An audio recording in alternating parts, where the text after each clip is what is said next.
Well, hello. I see you've made it. Your ancestors have told me so much about you in preparation for your homecoming. We all thought we'd have more time to prepare, but it doesn't matter. We all return to the garden eventually, and in our own time. Would you like to meet them?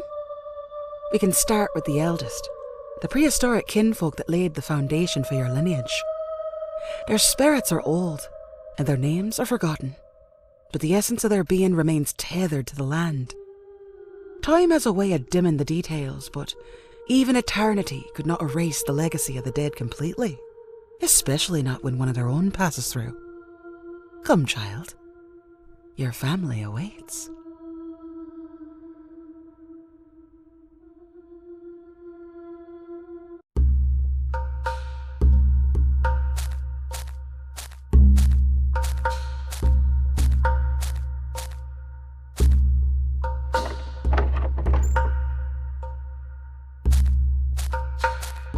Well then, Grey doesn't always come to greet new souls. You must have been a true friend to animals for them to wish to guide you home. Consider your path forward blessed.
She knew they would give her no quarter when she refused to bend the knee. She was too dangerous to leave to her own devices, with her knowledge of herbs and lore. Her loyalty was to her people, yes, and to her land, to be certain, but primarily it was to the one thing she trusted more than anything else: herself. Had she the strength, she would have plucked the dolmens from their fields to pave the way for you.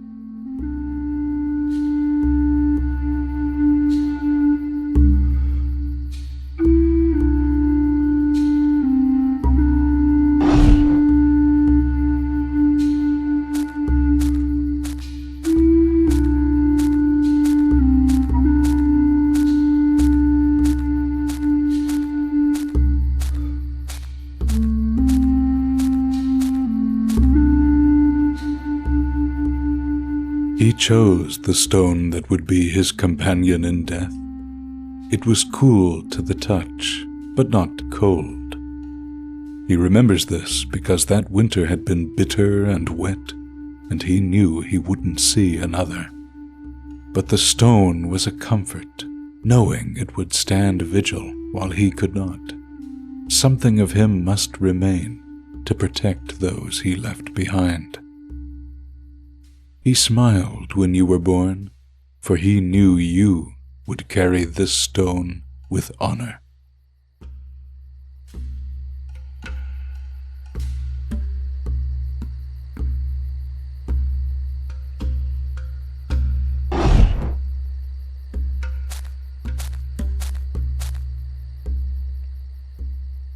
She gave most of her life to others, in spirit and body. Though some of her children lived, most did not, and she buried them with her own two hands under the same stars beneath which they were born. The world wanted to dull her spirit against the grindstone of tragedy, but while her gods may have been uncaring, she refused to follow suit. Her response to the pain was always simply to love harder. In you, she saw a future for all her kin.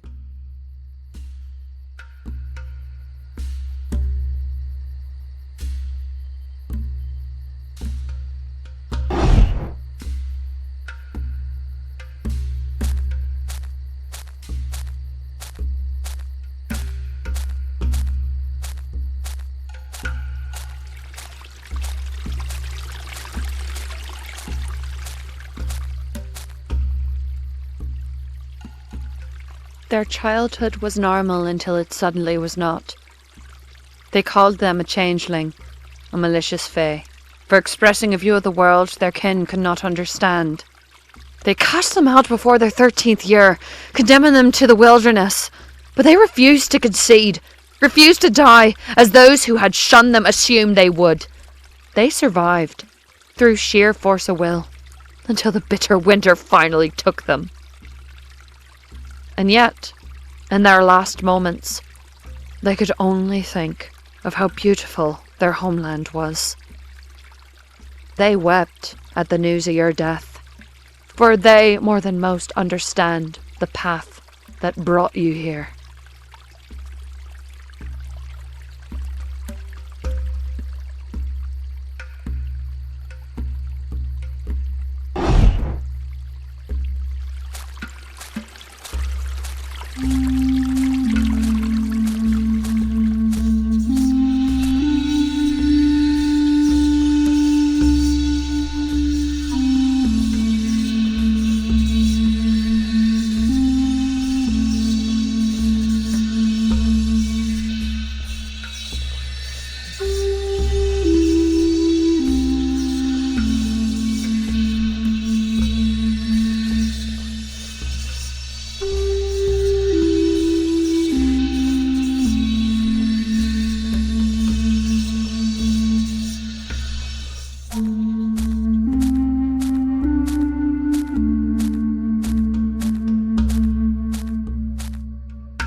As a hunter, he was not the best, but he was not the worst either.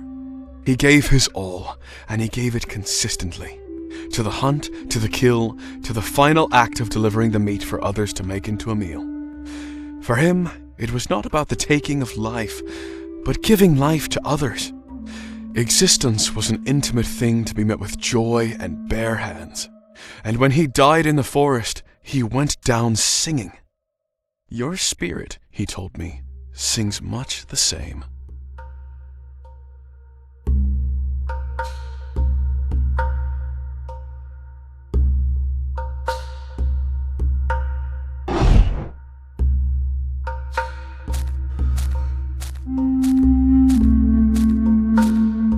Do you remember the deep familiarity you felt, hearing rainfall against the rocks, the comfort of forest and fields, the whispering of wind through the trees around you?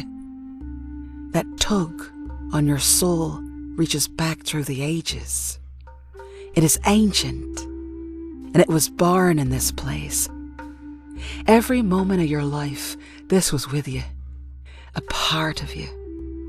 And that part of you has always known that this is where you came from. The gate is open. There's so much more for you to see. Step through.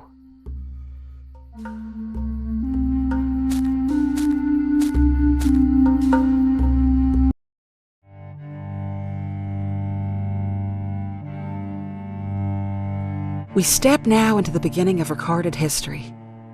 Here we have souls who survived famines, colonial wars, and the theft of their land and homes. These spirits are tired and choose to rest more than rally. However, when their own kin pass through to join them, they tend to stir in response. Do you know yourself, child? Or were you still in the process of figuring it out? Either way, those you meet here in Death's Garden are here for a reason, and the ideals they hold dear might feel familiar to your own. Perhaps the souls of your past can help you understand your present.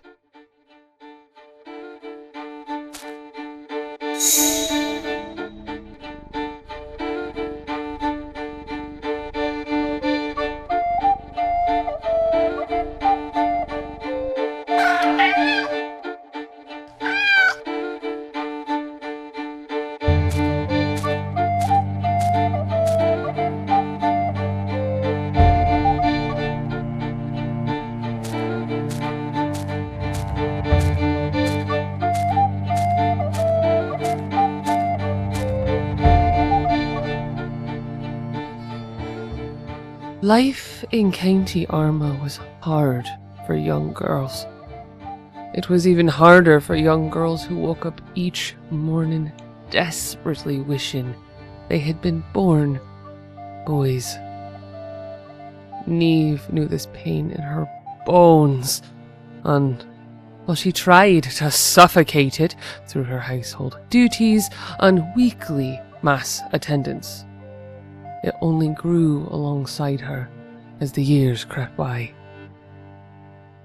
When a strange young man calling himself Neil showed up outside the local Orange Order meeting house, the other young Catholic defenders were sceptical. He was too small, too short, and it was clear that he was untested. Then Neil, with a curse that would make a nun blush, threw the first stone at the exiting Orange men.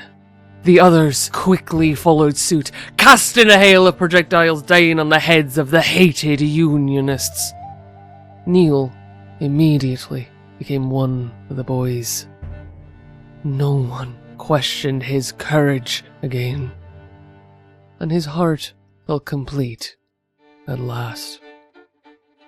Oh, how he wishes you could sit together and talk for a while.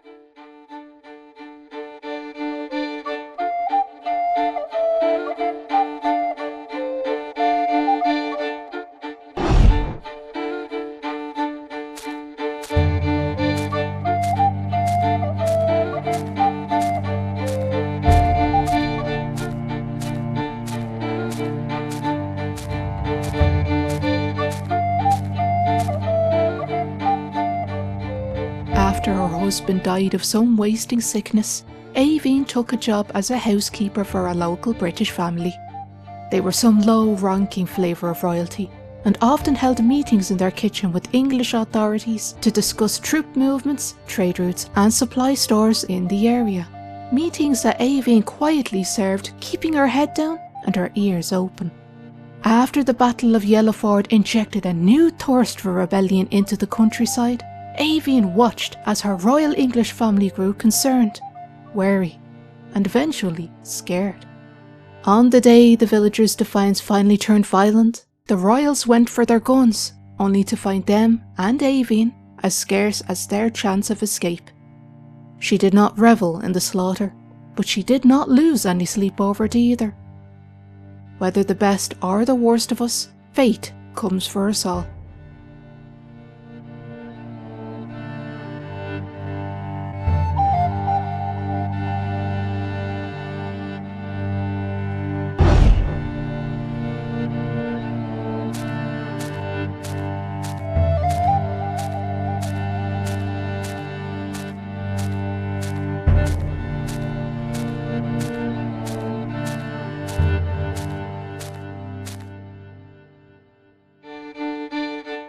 For many, it is easy to see war as having two clashing sides. But men like Toy saw only those in power, and those who suffered under the pursuit of it. As a result, he would share his meagre bounty with anyone in need. It mattered little whether they were Catholic or Protestant, British, French, or native Irish. All that mattered was a starving belly was fed, a scared child was sheltered, or a parched throat was quenched. But war feeds on fear and desperation, and his Catholic countrymen viewed Toy's cooperation with the Preston forces not as a simple act of human kindness, but one of treasonous betrayal. He saw his death at the end of a rope in the middle of the night, and even as he watched the mob approach, their intent plain across their faces, he still set them a meal at his table. Each time you offered a hand to those who would slap it away, Toy smiled on you.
Aoife was a mother through and through.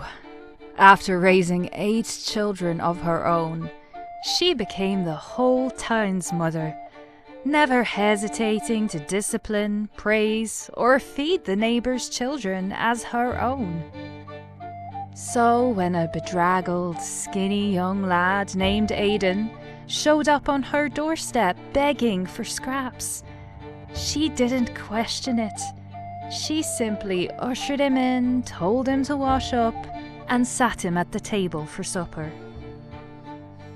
When the authorities arrived a week later to reclaim their errant charge, wanted for escaping indentured servitude in Barbados, Aoife met them with a verbal lashing so severe that all the neighbours came over to see what the commotion was about.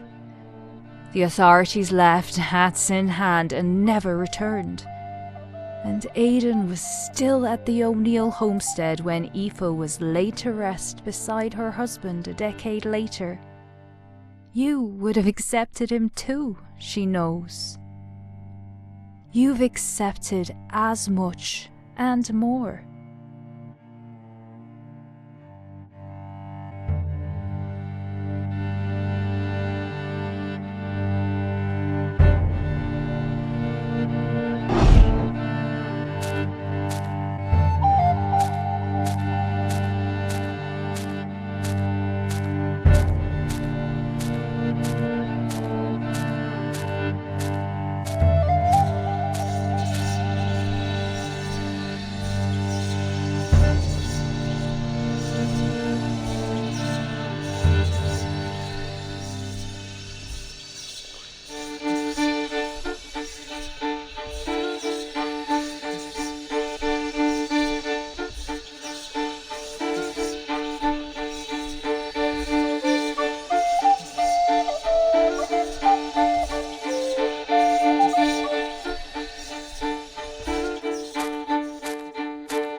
During the Great Famine, it was not enough for landlords to evict poor families into the bitter Irish winters.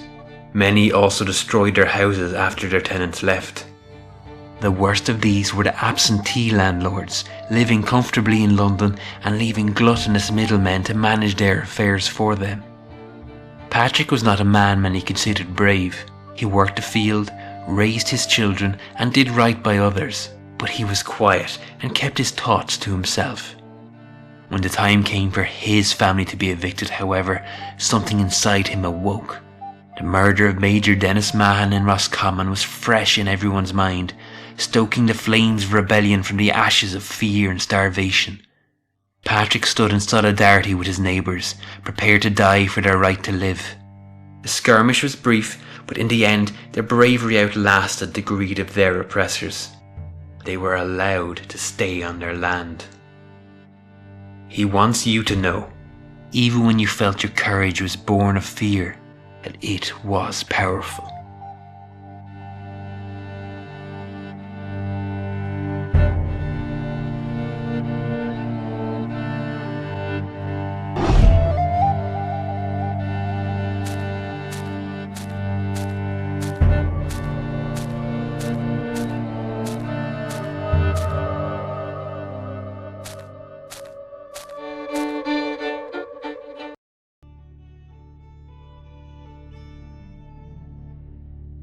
You've made it to familiar territory now. Through conflict, change, and determination, our family's spirit sings the song of resistance and has for many, many years. Some say our people have experienced more than our fair share of suffering over the centuries, but I find that it is better to seek connection through joy rather than pain. Those you will meet here, while they have endured untold traumas, are also some of the strongest souls I have ever met. Most importantly, they all claim you as their own.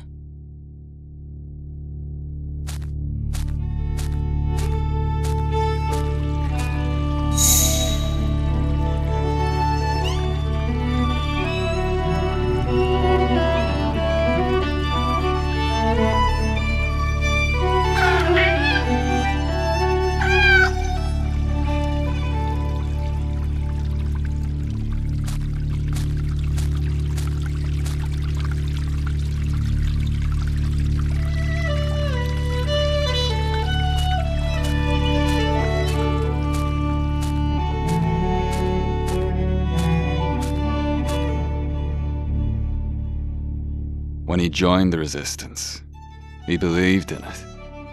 He believed that what they were doing was right and just, a righteous response to a foreign occupation. He felt no remorse in taking the lives of British soldiers. They chose to be there, chose to continue to fight over land that was never theirs to begin with. He saw firsthand the powerlessness of the Irish people under the thumb of the Crown. And if he had to kill to protect them, so be it. When he defected from the IRA, he still believed in the cause. He simply didn't believe in the methods anymore. There were too many civilian deaths being excused as accidents, and those who descended to Parliament suddenly found themselves willing to bargain instead of fight. He couldn't do it anymore. He left, knowing that one doesn't just quit the IRA.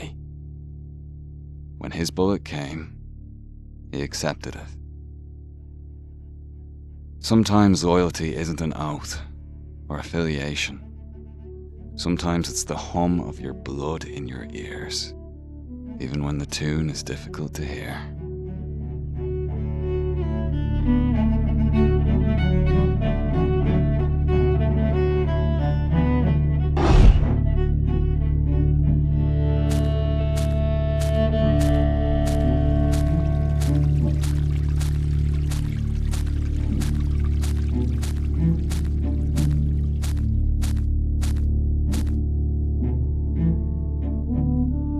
In a time of big troubles, the smaller ones can seem insignificant, selfish even.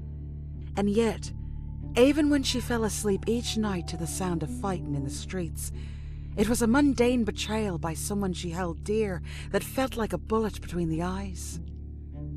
The pain drove its way past her heart and deep into her chest, and she struggled to understand how someone she'd considered safe had hidden such a foul secret behind a smile. Yet each day she chose to ignore the beckoning darkness that promised a place of limited trust and guarded love. A place where she would be safe, but lonely. She ignored it because every ache was proof of her connection to others. And it was that connection to others that helped her survive all the pain life could inflict. Both the systemic and the personal. You can't be hurt if you don't allow yourself to love, but you can't be loved either.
While Ireland's scrappy young men were dying in the streets or blowing themselves to bits in cellars, the women were no less busy.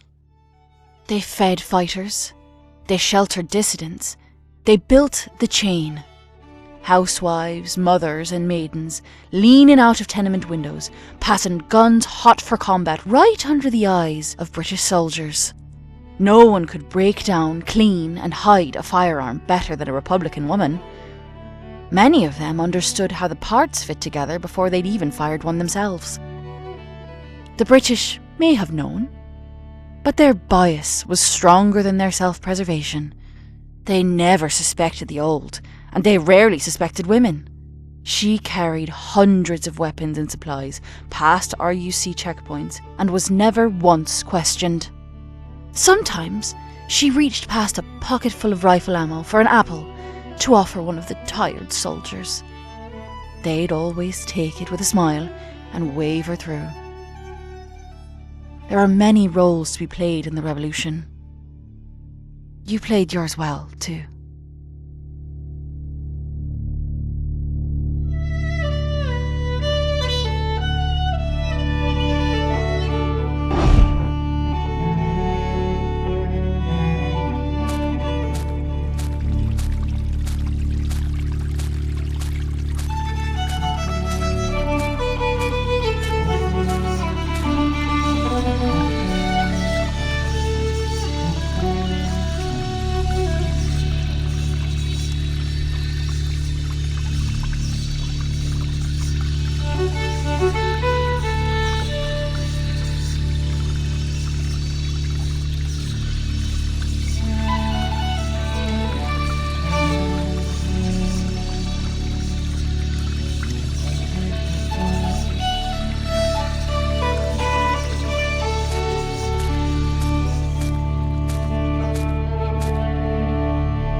She refused to speak in the tongue of the oppressor, even when her neighbours gave in, even when her children came home with it in their mouths, despite her sharp threats to wash it out with soap. With her husband dead, there was no one left to grow old with but the language of her ancestors, and the very land beneath her feet.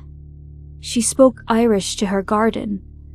She believed air understood the sound of its rolling consonants and sonorant vowels better than the grating tones of English. Irish was the language of the people who built the burial dolmens and tilled the fields and ran the sheep and bled for freedom upon Ireland's emerald ground. What right did she have to speak any other language upon its soil? When she lay dying in her bed, surrounded by her loved ones, they sang to her in her native tongue. Her children thanked her for it, and their children nodded along. When she finally slipped away, she smiled, knowing she'd live forever within the sounds of her beloved Irish. You may not know the words, but you understand their meaning.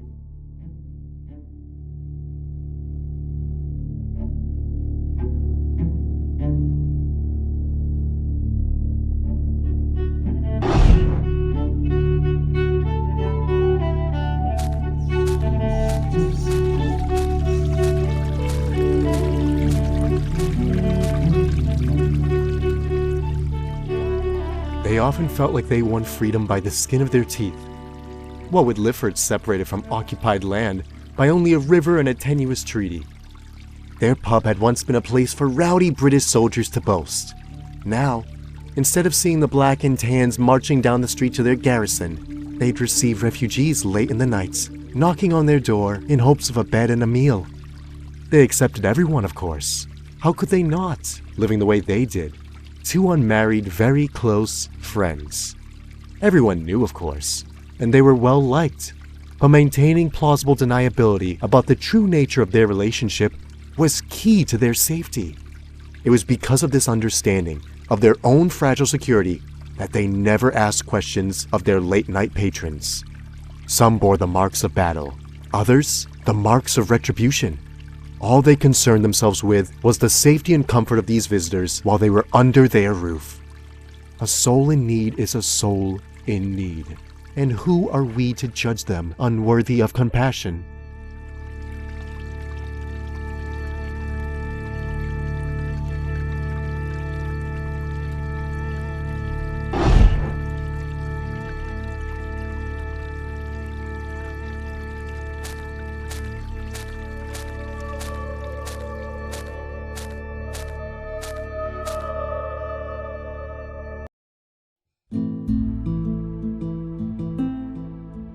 We're almost home now. You know, spirits are surreptitious and untrusting things, and very few are willing or able to offer their true voice. The souls will meet in here, though. No gate in all the afterlives would have kept them from speaking with you directly. These names you'll know very well, for you met them all in life. How are your friends here, you ask? Family is not a binding of blood, but of spirit. Every soul sings a song, and when your soul matches its resonance, you're bound beyond something as mundane as flesh. You're bound at your very essence.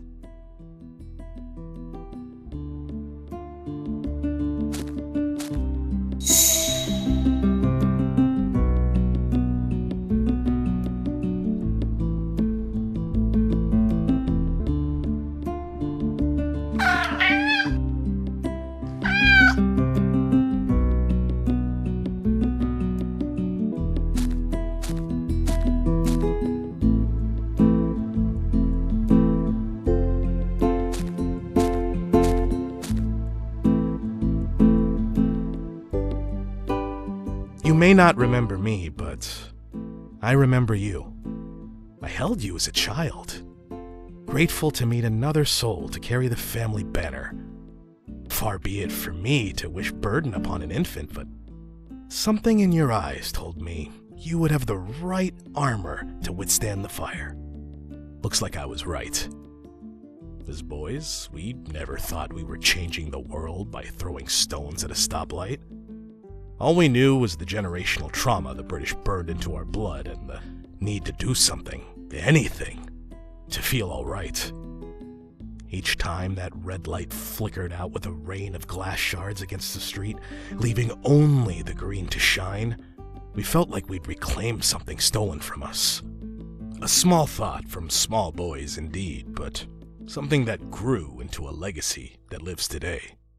Tipperary Hill, where the green reigns supreme. We may not have freed Ireland from its captors, but we won against the city, against the naysayers, and against our own doubts as refugees from an occupied land. You took the stones our family left behind, and we watched you build a home from them. Now it's up to others to go out and make a city.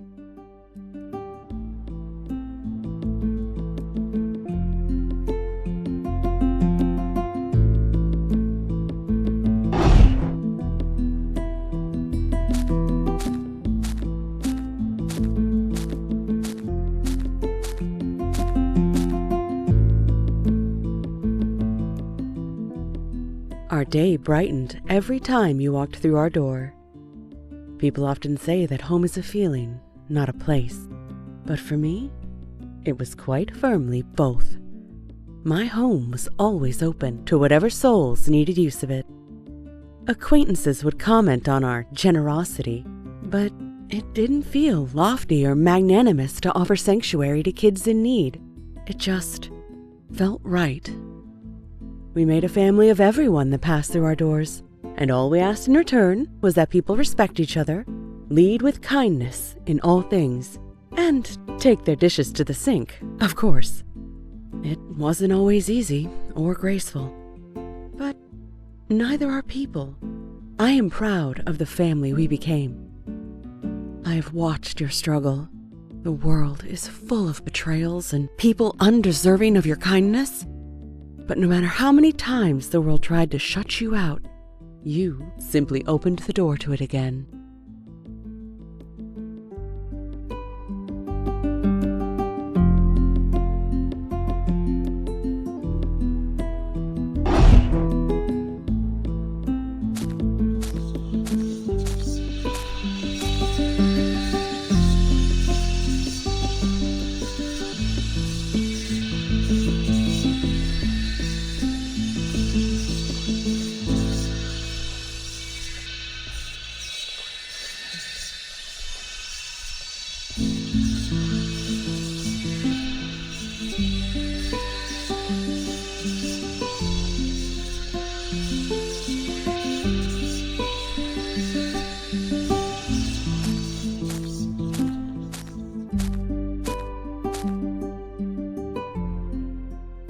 I was always different.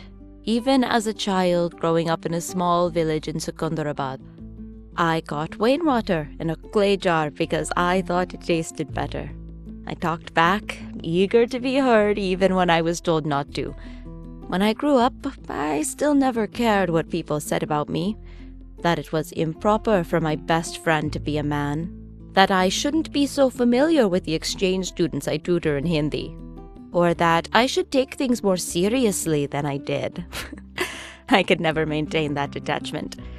When I loved completely, even under the looming eye of societal expectations for women my age. I did not live as long as I deserved to. I did not have enough time with my daughter, our family, or the students I loved teaching in a language I adored.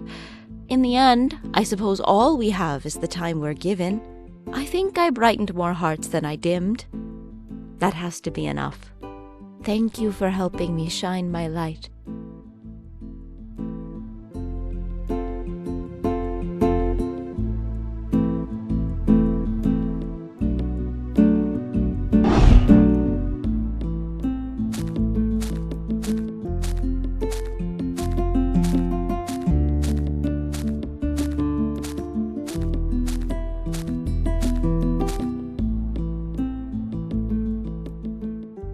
Showing up is a lot of things. Sometimes it's as simple as learning the names of the local unhoused folks. Other times it's as challenging as standing outside for days to slow the construction of pipelines on indigenous land.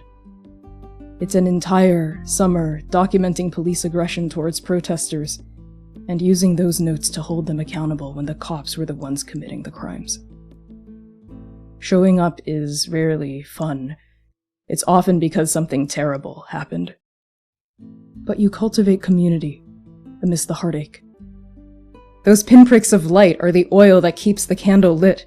They pierce the darkness of oppression with our joy and make fighting the fight feel worthwhile. It may not always win the war, but it is a step towards surviving the battle. Sometimes, showing up is the radical act of choosing to live, despite the specter of suicide among trans folks getting closer every day. No one wants death to be the only relief.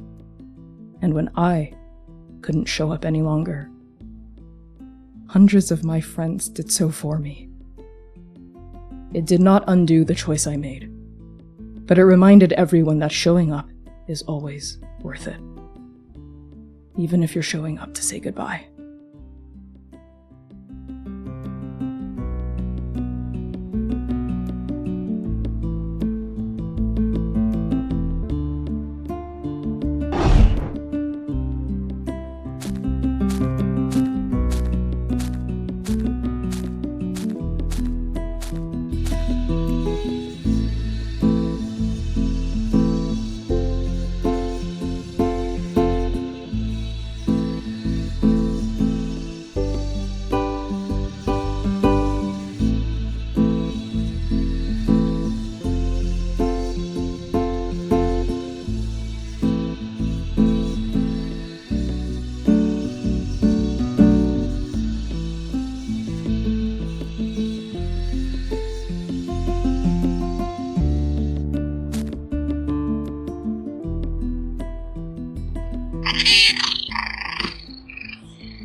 I know I left you in mind before I left you in body, but I never forgot who you were.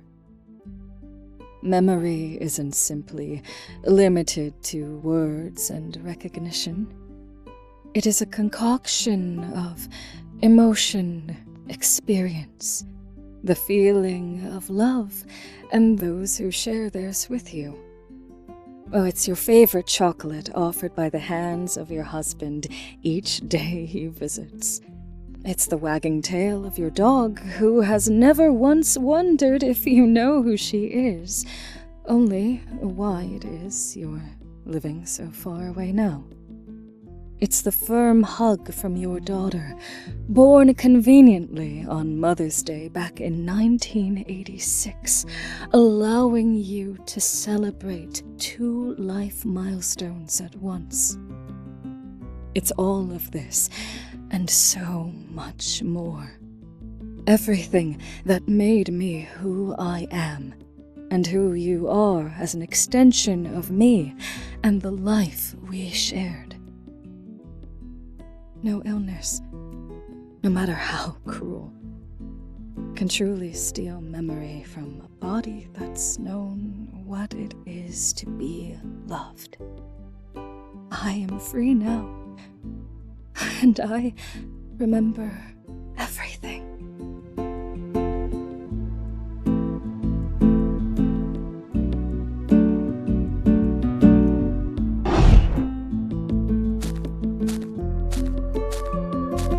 It's almost time now. You have travelled centuries since you've arrived, and met a whole family you'd only previously known in your bones. Do you know who you are now, little spirit? Have you made peace with the legacy you leave behind? This gate will be your last, and it is open to you.